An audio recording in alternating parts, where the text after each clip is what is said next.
Assalamualaikum warahmatullahi wabarakatuh, dan kita bertemu lagi di pertemuan selanjutnya. Nah, kemarin di bab 1 kita sudah bahas semua tentang bilangan, apa itu bilangan bulat, apa itu bilangan pecahan, dan lain sebagainya. Nah, sekarang kita akan masuk ke bab kedua, yaitu bab himpunan. Nah, bab himpunan yaitu kita di pertemuan pertama. Nah, apa sih yang akan kita capai di bab 2 ini? Nah, di sini ada kompetensi dasar.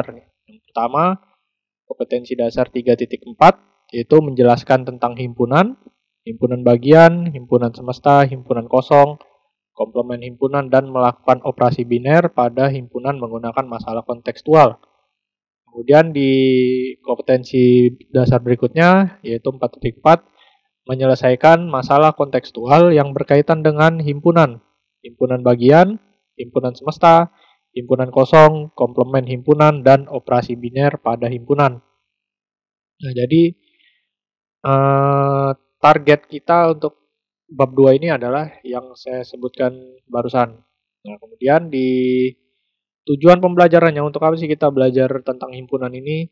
Nah, yang pertama yaitu siswa dapat menjelaskan apa sih itu himpunan, himpunan bagian, himpunan semesta, himpunan kosong, komplement himpunan, dan melakukan operasi biner pada himpunan menggunakan masalah kontekstual. Nah, kemudian ada juga siswa dapat menyelesaikan masalah kontekstual yang berkaitan dengan himpunan, himpunan bagian, himpunan semesta, himpunan kosong, komplement himpunan, dan operasi biner pada himpunan. Nah, kemudian apa saja sih yang akan kita pelajari pada bab 2 ini? Di sini ada peta konsepnya. Nah, jadi himpunan itu terbagi dari beberapa materi yang akan kita pelajari. Yang pertama yaitu ada konsep himpunan. Yang kedua ada penyajian himpunan. Yang ketiga ada himpunan semesta. Yang keempat ada kardinalitas himpunan. Yang kelima ada relasi himpunan.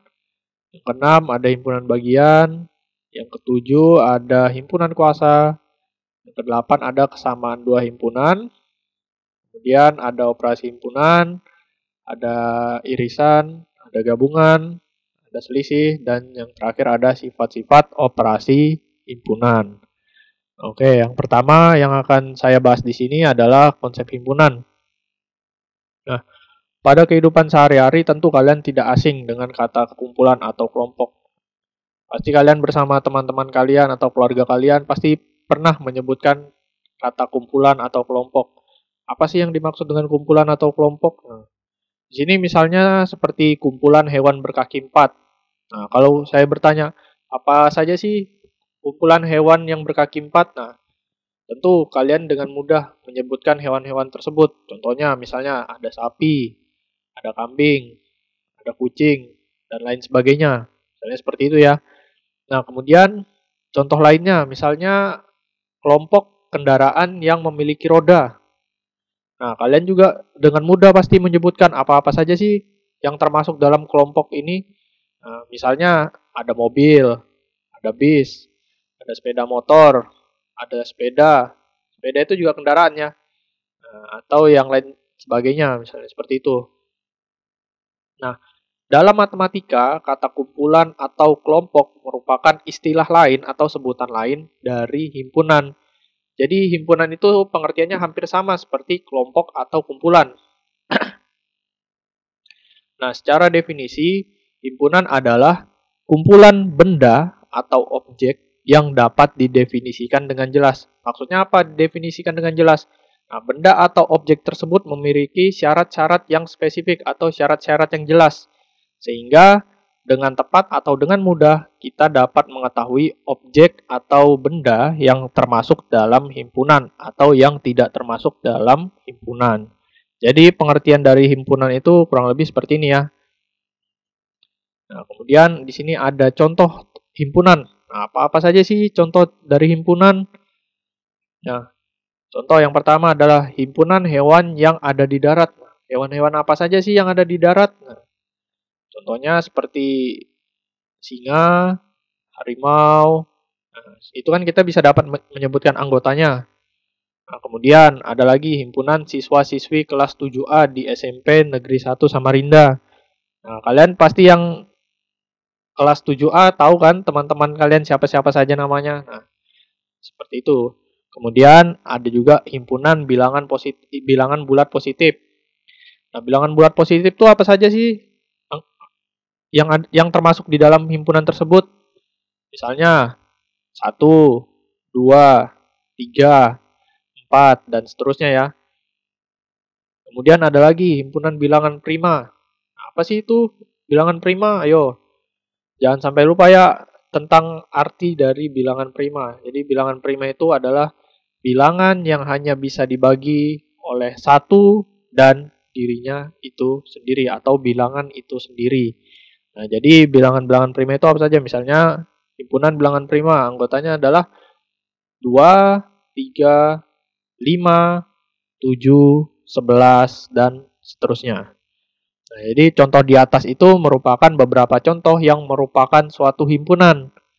Karena kita dapat menyebutkan anggota-anggota dari setiap himpunannya. Jadi anggota dari himpunan tersebut jelas ya. Yang termasuk yang ada di dalam himpunan tersebut jelas seperti hewan yang ada di darat, siswa-siswi kelas 7A di SMP Negeri 1 Samarinda.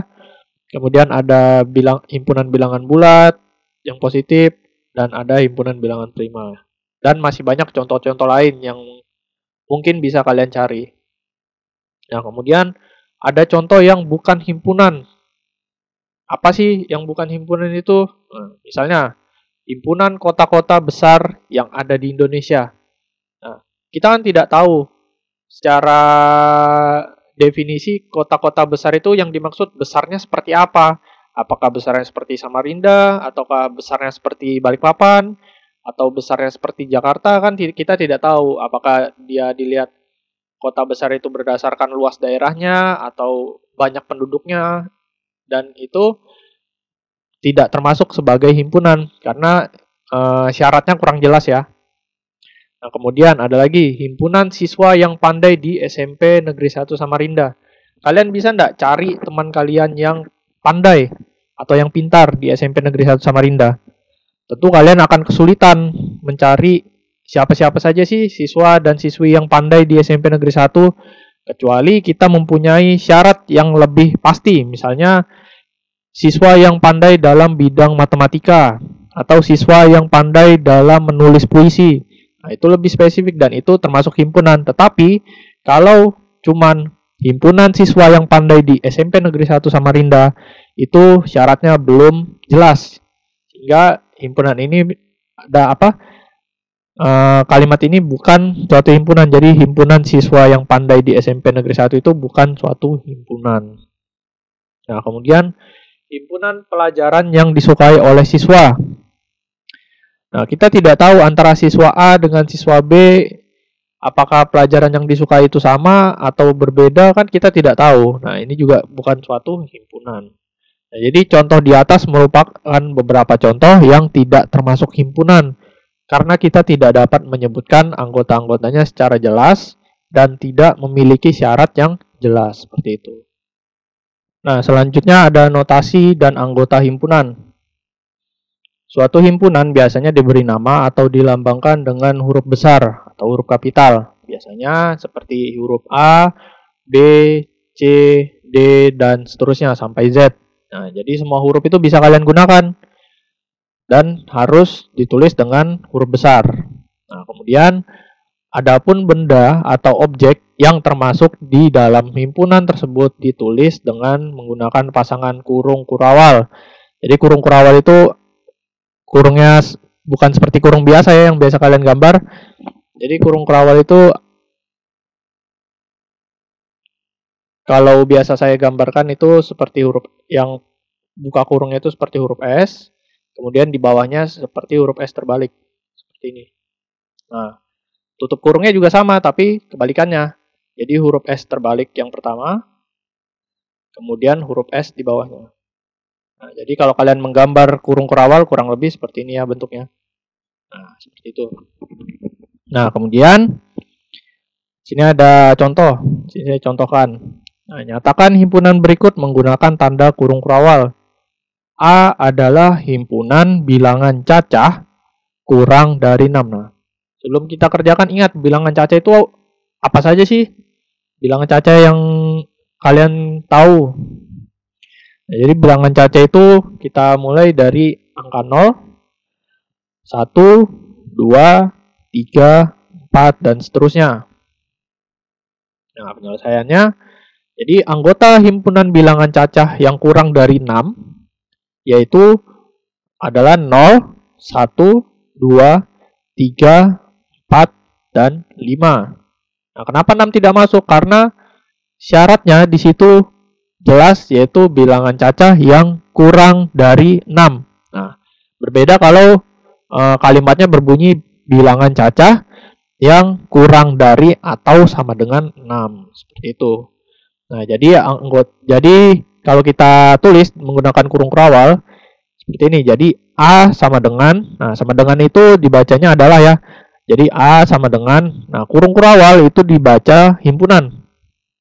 Jadi A adalah himpunan yang anggotanya 0, 1, 2, 3, 4, dan 5. Nah, setiap anggota atau setiap benda yang ada di dalam kurung kurawal itu dipisahkan dengan tanda koma. Jadi kalau kalian tidak menulis tanda komanya, maka salah.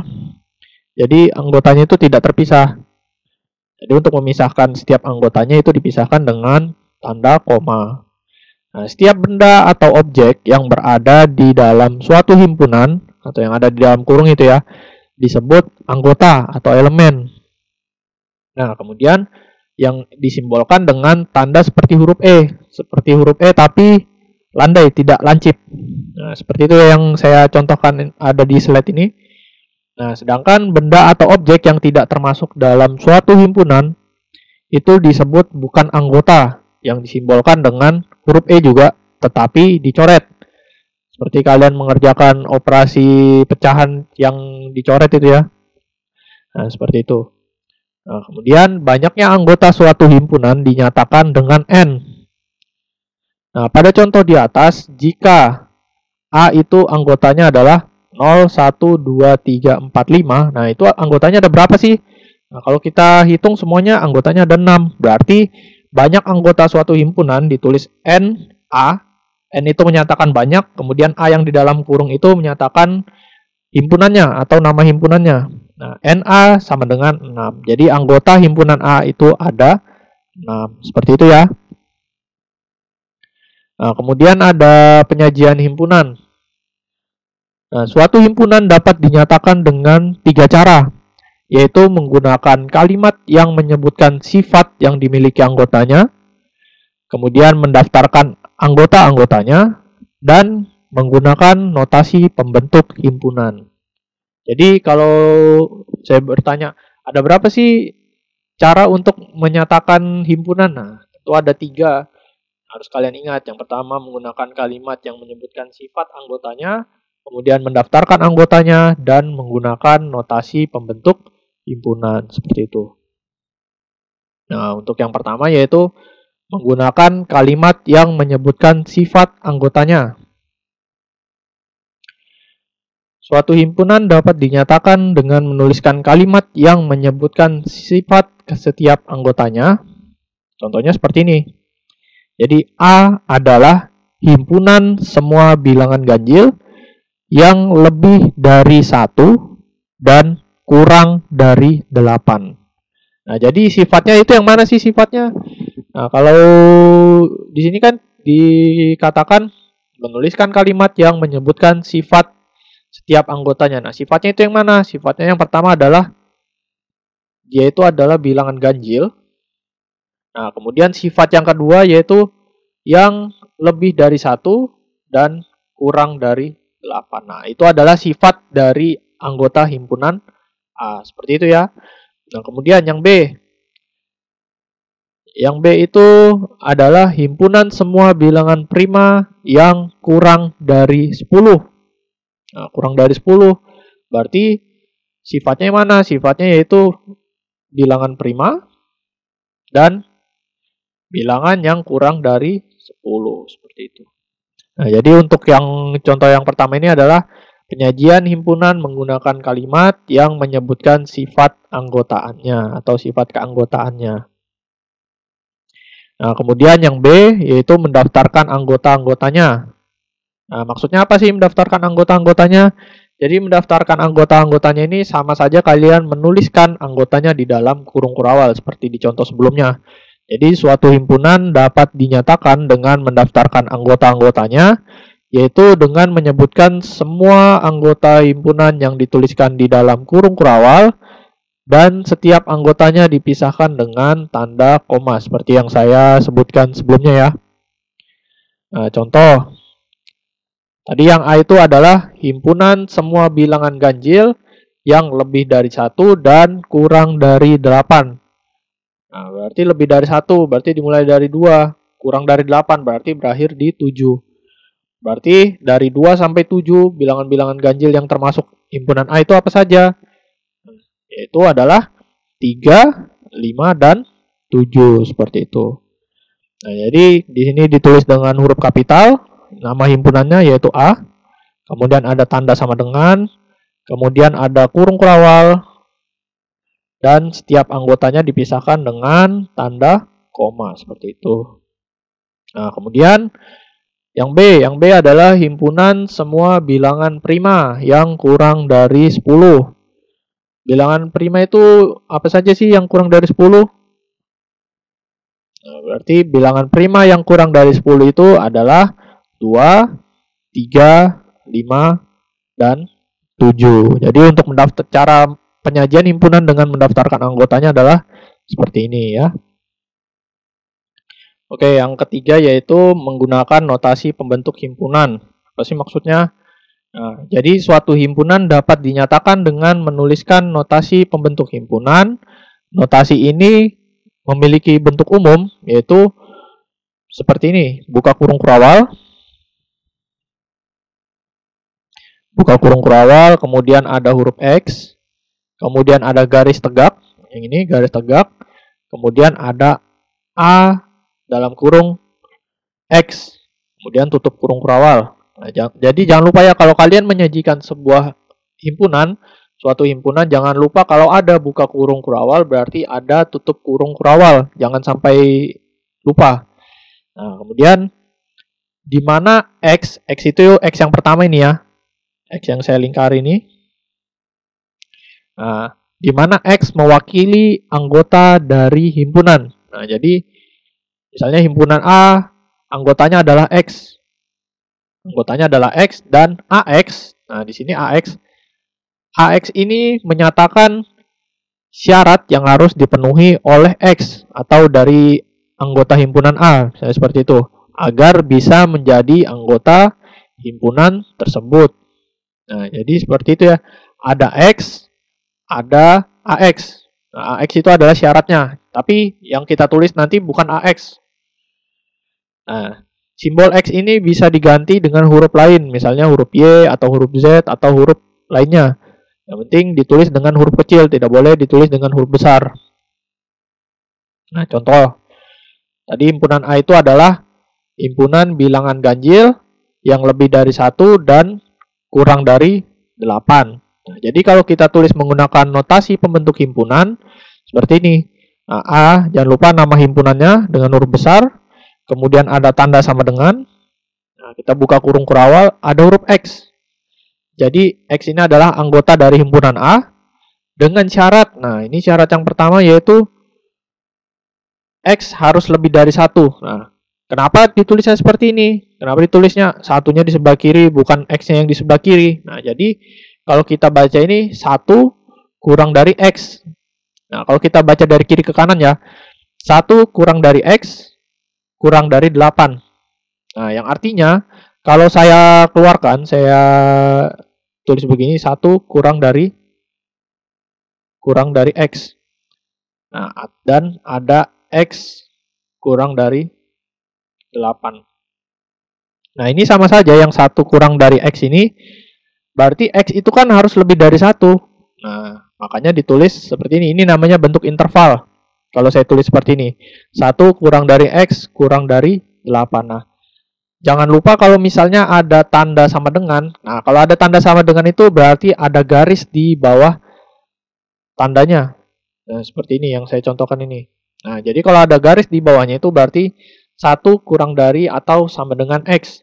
Atau X kurang dari sama dengan 8. Seperti itu. Nah, kalau ada tanda sama dengannya berarti bilangan yang paling kecil atau bilangan yang paling besar itu termasuk. Jadi, yang syarat pertama yaitu X lebih dari 1 dan X kurang dari 8. Kemudian syarat kedua adalah X elemen bilangan ganjil. Jadi ada 2 syarat tadi ya di himpunan A. Yang pertama X lebih dari 1 dan X kurang dari 8. Kemudian ada X anggota bilangan ganjil atau X elemen bilangan ganjil. Nah, contoh di atas dibaca yaitu A adalah himpunan yang anggotanya X, di mana X lebih dari 1 dan kurang dari 8, serta X merupakan anggota bilangan ganjil. Seperti itu ya. Nah, kemudian yang contoh berikutnya yaitu yang B. Himpunan B tadi adalah himpunan bilangan prima yang kurang dari 10.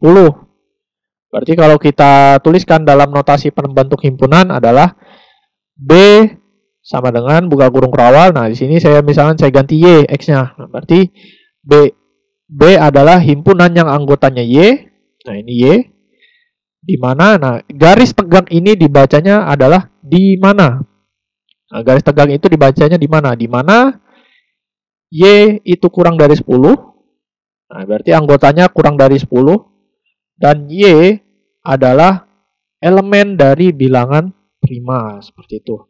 Nah, jadi contoh di atas dibaca B adalah himpunan yang anggotanya Y, di mana Y kurang dari 10, dan Y merupakan elemen dari bilangan prima. Nah, jadi jangan sampai bingung ya tentang penulisan notasi himpunan ini, karena sampai kalian nanti naik kelas ke kelas 8, kelas 9, sampai kalian di SMA, notasi pembentuk himpunan ini akan sering digunakan. Notasi pembentuk himpunan ini akan sering digunakan, dan banyak dari pengalaman kakak-kakak kelas kalian banyak yang masih bingung tentang penulisan notasi pembentuk himpunan ini. Jadi jangan dipelajari, jangan sampai bingung. Terutama juga tentang tanda-tanda lebih dari, kurang dari, lebih dari atau sama dengan, kurang dari atau sama dengan. Intinya kalau misalnya kalau kurang itu berarti tandanya menghadap ke kiri. Kalau lebih tandanya menghadap ke kanan. Nah, kalau dia ada sama dengannya berarti ada garis di bawah tandanya seperti itu. Oke, untuk pertemuan pertama ini saya cukupkan sampai di sini. Jika ada pertanyaan, kalian bisa bertanya melalui Google Classroom atau bertanya langsung ke saya melalui WA. Nah, jadi saya rasa cukup, saya akhiri. Terima kasih. Assalamualaikum warahmatullahi wabarakatuh.